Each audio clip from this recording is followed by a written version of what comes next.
ஒன்றிய கல்வி அமைச்சகத்தின் கீழ் உள்ள தேசிய தேர்வு முகமை NTA அதன் UGC நெட் தேர்வை பொங்கல் திருநாள் நாட்களில் நடத்தப்படுவதை மாற்றி அமைச்சிட வலியுறுத்தி முதலமைச்சர் அவர்களை அறிவுறுத்தின்படி குறிப்பாக ஒன்றிய கல்வி அமைச்சர்களுக்கு உயர்கல்வி அமைச்சர் முனைவர் கோவிசெழியன் ஒரு கடிதம் எழுதியிருக்கிறார்.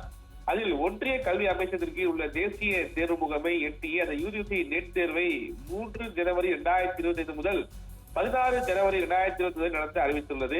உலகம் முழுவதும் உள்ள அனைத்து தமிழ் சமுதாய மக்களாலும் கொண்டாடப்படும் திருவிழா பொங்கல் திருநாள் என்பது உங்கள் கவனத்திற்கு கொண்டு வர விரும்புகிறேன். இந்த விழா ஒவ்வொரு ஆண்டும் ஜனவரி 14 முதல் 16ஆம் தேதி வரை 4 நாட்கள் கொண்டாடப்படுகிறது.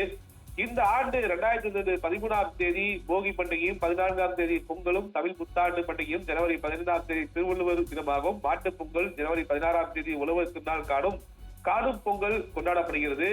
இந்த 4 நாட்களும் உலகெங்கிலும் உள்ள தமிழர்கள் பொங்கல் திருநாளை உற்சாகத்துடன் கொண்டாடி மகிழ்வார்கள். இந்த திருவிழாவை முன்னிட்டு தமிழக அரசு ஏற்கனவே 2025 ஜனவரி 14 முதல் 16 வரை விடுமுறை அறிவித்துள்ளது. தமிழ்நாட்டு விவசாயிகளின் உணவார்ந்த திருநாளான கொண்டாடப்படும் பொங்கல் ஒரு பண்டிகை மட்டுமல்ல, 3000 ஆண்டுகளுக்கு மேலாக தமிழர்களின் கலாச்சாரம் மற்றும் பாரம்பரியத்தின் அடையாளமாகும். பொங்கல் திருநாளை போலவே ஆந்திரா மற்றும் தெலுங்கானாவில் மகர சங்கராந்தி விழா ஜனவரி மாதத்தில் கொண்டாடப்படுகிறது என்பதையும் சுட்டிக்காட்ட விரும்புகிறேன். பொங்கல் விடுமுறை நாட்களில் நெட் தேர்வு நடத்தப்பட்டால் மாணாக்கர்கள் இத்தேர்வை தயாராவதற்கு எழுதுவதற்கும் தடை ஏற்படும். மக்களவை உறுப்பினர் வெங்கடேசன் அவர்கள் விடுத்த வேண்டுகோளின்படி பொங்கல் திருநாளை முன்னிட்டு ஜனவரி 2025க்கு பட்டய கணக்காளர்கள் அறக்கட்டளை தேர்வு மாற்றி அமைக்கப்பட்டுள்ளது குறிப்பிடத்தக்கது.